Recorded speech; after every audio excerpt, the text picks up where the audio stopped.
വിശുദ്ധ വചനത്തിലൂടെ നമ്മൾ പഠിക്കുമ്പോൾ മൂഢൻ ദൈവമില്ല എന്ന് പറയും. ആരാണ് ദൈവം ഇല്ല എന്ന് പറയുന്നത്?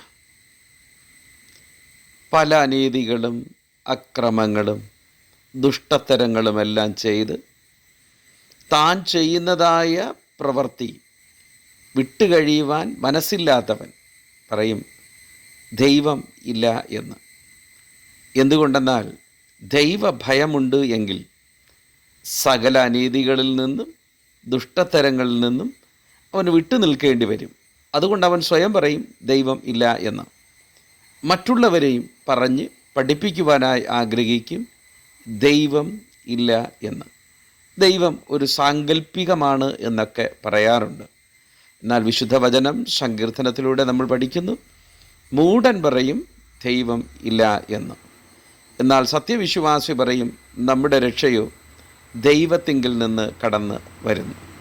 നമ്മുടെ വിശ്വാസത്താൽ ദൈവം നമ്മളെ സഹായിക്കട്ടെ, രക്ഷിക്കട്ടെ. ആമേൻ.